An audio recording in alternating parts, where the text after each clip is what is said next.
My title is Trooper T. R-O-O-P-E-R, Corey, C-O-R-E-Y, King, K-I-N-G. So mic check's doing okay? Mm-hmm. Good. All right.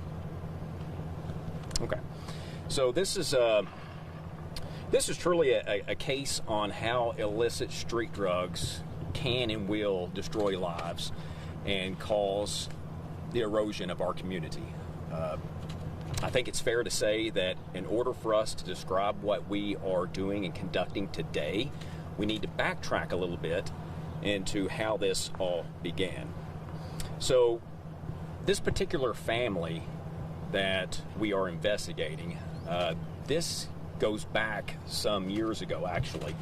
If you're looking through the records with the Department of Community-Based Services, they had previously removed 3 older children, the siblings to Miya.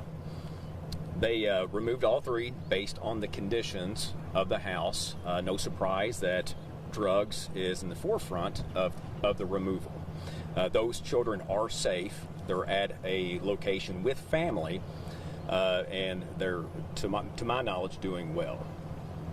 So Miya was born in October of last year, and Social Services, shortly after the birth, was looking to as well remove this child. They had no contact with the child or the family, and a family member around the end of April or so noticed they have not seen this, at the time, 6-month-old child. Several months later, our agency was notified by a family member of this of the Rudd family and reported that they had not seen this now 8-month-old child since the end of April, 1st of May. Our agency responded. We looked. We were working closely with community-based services. We did locate both parents at Motel 6 on Gates Drive in Owensboro. When we located the 2 parents, no child was discovered. However, a multitude of really heavy street drugs, including fentanyl or possible fentanyl, hasn't quite been tested yet, and suspected crystal methamphetamine was located at the hotel. No child was discovered. That led us to the residence you see behind me, where another search warrant was conducted and more illicit street drugs were discovered in this residence. No child was discovered. So that investigation prompted, at this point, the missing persons. The parents have not been cooperative in this investigation as to the whereabouts of their child. So we launched, and what led us to this point, further search warrants, which led into more arrests, all related to drugs, not the child. So today, we're utilizing cadaver dogs at this location where we stand. This is 41 Hardin Lane. It's a church, and by looking at the maps, you will see a cemetery in behind this church. The cemetery, as well as the heavy wooded area with some ditches. There's a variety of debris that we are seeing in these ditches. These cadaver dogs will be looking in that debris, as well as looking for any type of signs of disturbed earth. And particularly with these canines, they are really good at detecting an odor called cadaverine, which is emitted from decaying flesh. Those dogs will assist us in that. Hopefully, we're very hopeful and optimistic that we would find her alive. Maybe perhaps a family member has her, but the longer this goes on, the more grim it seems. If this child is buried or deceased on this property, this team of cadaver dogs should be able to source where this child is at, and that's when we can do a recovery at that point. If this does not, if this fails and we do not find Miya here, later this week we're bringing in some specialized equipment from the medical examiner's office, and we're going to do a very thorough search utilizing this technology, as well as a team of canines to go further to where, at this point, where we believe she very well could be. I know, obviously, there's the grandparents and the parents that are involved, but in terms of that you've conducted interviews and certain things like that, maybe even found some evidence in terms of what's kind of going on. Can you just, because I was in the courtroom yesterday with 3 of them, and there was no remorse on their face, if I'm being quite honest, in terms of, the drugs that you were talking about. Have you ever seen anything like this while you've been on the force in terms of a child going missing? 3 were already were with child services or with family. Can you kind of just tell me a bit about that too? Well, that's a good question, and I think yes, I have. And I think really this goes to the power of addiction. It's no surprise that we're talking about methamphetamine, fentanyls, cocaine, heroin, all these heavy drugs. The underlying component to addiction a lot of times is selfishness. And when you are overtaken by a powerful addiction such as this, that is your priority. And you see that right now. And that is scary. Hence the reason why we have social services doing their job in removing some of these children. I would argue that anyone who is so addicted to such a powerful drug like this, if you as a parent would rather reach for a Tudor pipe and not a pacifier or bottle or play with your children, you probably don't need to bringing children into this world. It's sad, but that's the reality, and we do see this. It seems to us, at least through the investigative sense, that none of the participants involved in this are helpful at all to this missing 8-month-old, which as an investigator, that would tell you they know the answer perhaps. And that's what we're trying to find. Sadly, the spirit of our investigators today, we have been very hopeful and optimistic, but the longer this goes on, the more grim the outcome is likely. And I think with the power of addiction and methamphetamine, that really says a lot about what this does to our community as well as the families. I'm hopeful.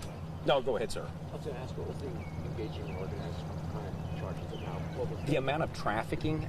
We did learn that through the second component of the search. So that will be the residents in behind me.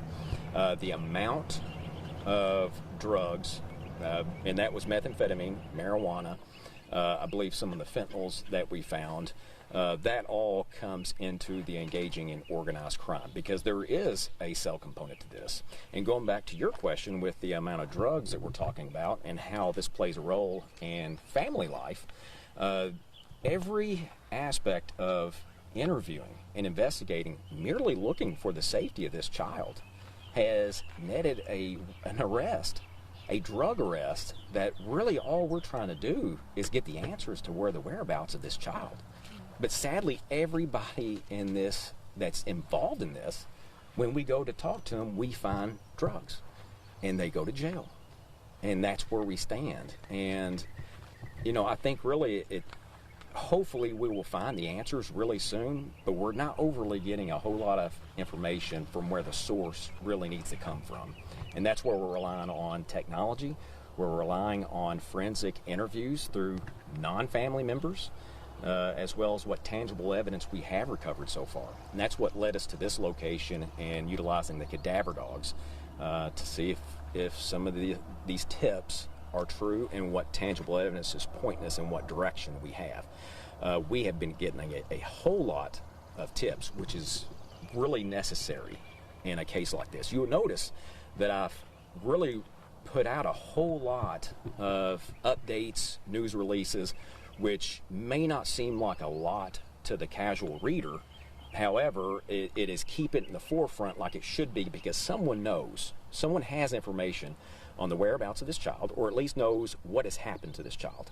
That's what we need to know. And that's the only way that we as investigators, the community at large, and the family can get closure. So were there tips that led you to search this area?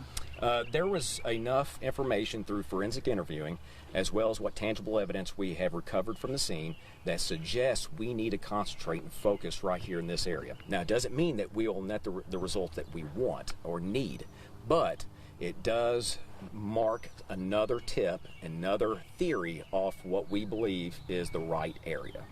You mentioned later this week another possible search. Is that here in the same area or a different place? That's our plan. It's going to be nearby this location.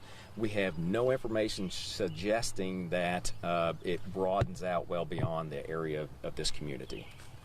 Do you know how many tips y'all have gotten in so far? I do not know the amount. I do know it's quite substantial, which again, kudos to all those who have taken time out of their day to let us know what they have seen. Some of the tips quickly we can debunk, and some we really have to follow up. Largely, some of these arrests that we have made were based on tips that led us to certain areas, and that's where we'll find people trafficking Suboxone, methamphetamine, possible fentanyls. Either way, that does net arrests, but at the end of the day, we still don't have our hands on this 8-month-old baby. Is this the first time y'all have brought cadaver dogs here today? No, this is not. This is actually the second time we have brought in a team. We actually had multiple teams of cadaver dogs. They searched the property in behind me. That was enough to say, yes, it's worth going to neighboring areas based on the handlers' reactions to what the dogs were indicating to them. So that's where it led us to this area, where we have one team of cadaver dogs working off to my right, and they're working the cemetery as well as the neighboring woods. So they're working today in that area. Hopefully the handlers will be able to get some information, a better read off that. It was best described to me from a canine handler how these dogs operate.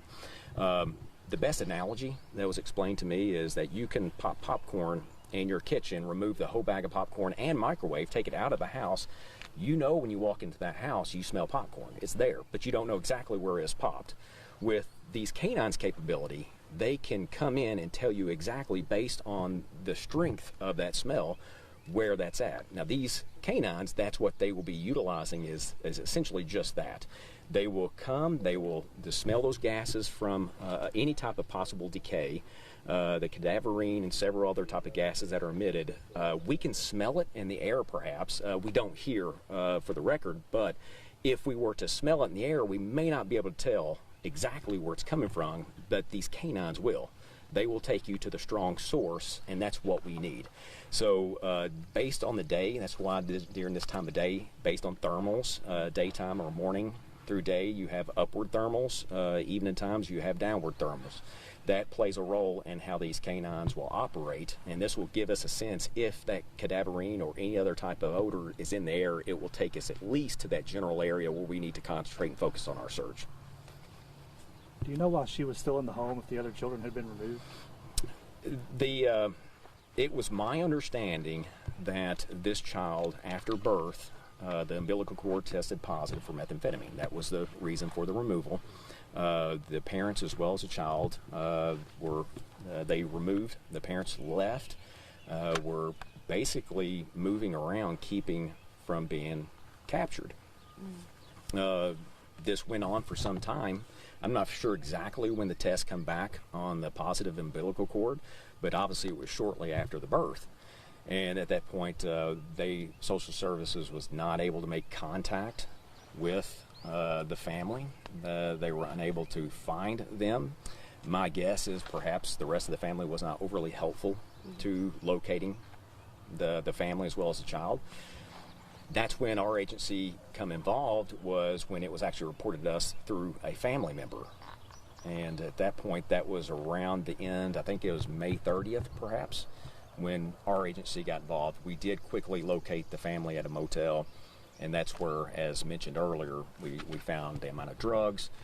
The arrests are occurring based on these investigations, but it's all drug related and has at this point nothing essentially with the missing child. Because from what Tesla had said as well, is that Miya was technically in the custody of Billy. I'm guessing it's her mother. So in terms, I guess they were all moving around, but also Billy technically did have custody. Is that correct? Or I don't have that source with me. It was my understanding perhaps it's the other grandmother. It's a family member, but I don't think it was Billy Smith that has or had custody of these children. But I'm not 100% with that. I think Social Services should have that. Maybe perhaps our lead investigator will have that, but I don't have the answer to that. But either way, those children were removed, taken to a safe location, and that was the intent with this baby, is to go with the siblings to those safer location. and they were never located. So was the criminal abuse based on finding the meth in the umbilical cord or based on the other kids? I'm not sure of the reason for the child abuse. If it was based on the testing positive of meth, it very well could be. That's a good question too. But I think also the conditions that this baby was living in, it would be very, very easy with how unsanitary this condition is. Not only with the amount of debris in the house, but also you got to keep in mind fentanyl, which is very transdermal, can absorb in the skin by touch, and by having it out on the open tables, it wouldn't take much for an infant to touch something, absorb into the skin, and unfortunately die. Because we're talking fentanyls, depending on what fentanyls it is. My guess, it is not acrofentanyl or carfentanyl. It is somewhere around 100 times more potent than morphine alone. So it will not take much at all to absorb into a baby's skin and result in its death. Not saying that's what happened, but the conditions alone would warrant a child abuse charge.